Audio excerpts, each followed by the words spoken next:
এখন এই মুহূর্তে পৃথিবীর সমস্ত মুসলিম দেশ থেকে এই ফিলিস্তিনিদের জন্য দোয়া করা হচ্ছে, কিন্তু আল্লাহ তাআলা আমাদের দোয়া কেন শুনছেন না?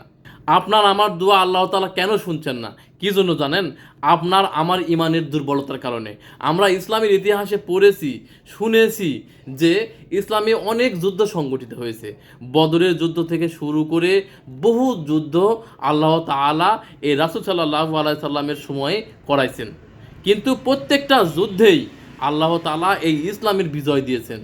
মুসলমানদের সংখ্যা একেবারে কম ছিল, পক্ষান্তরে কাফেরদের সংখ্যা অনেক বেশি ছিল। তারপরেও আল্লাহ তাআলা কিন্তু বিজয় দিয়েছেন। আর এখন কেন দিচ্ছেন না? কেন আপনার আমার কথা শুনছেন না? আমাদের ইমানের কমজোরির কারণে। আপনার আমার ইমান একেবারেই দুর্বল, একেবারেই দুর্বল। এই দুর্বল ইমান দিয়ে আল্লাহ তাআলা আমাদের কোনো কাজের ফয়সালা সুষ্ঠুভাবে দিবেন না। যেহেতু আমরা মুসলিম, সেহেতু আমাদের কম বেশি ইমান আছে, কিন্তু সেই ইমানের পরিমাণ কেমন জানেন? কতটুকু? কচুর পাতার উপরে যে পানি থাকে হালকা, সেই পানির পরিমাণ সমান ইমান আমাদের।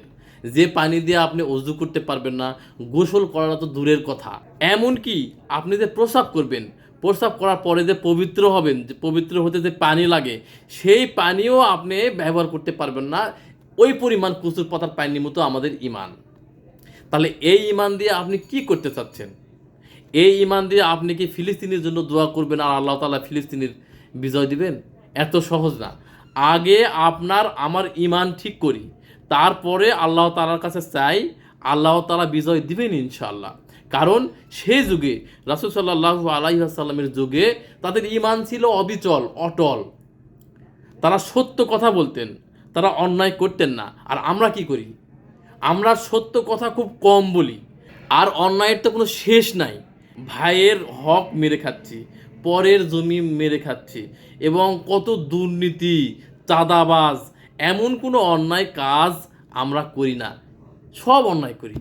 তাহলে এতটা অন্যায় করি, তারপরে আবার দাবি করি যে আমরা মুসলিম। এজন্য বলি, আগে আপনার আমার ইমান ঠিক করি, ইমান ঠিক করেই আল্লাহ তাআলার কাছে দোয়া করি, আল্লাহ শুনবেন ইনশাআল্লাহ।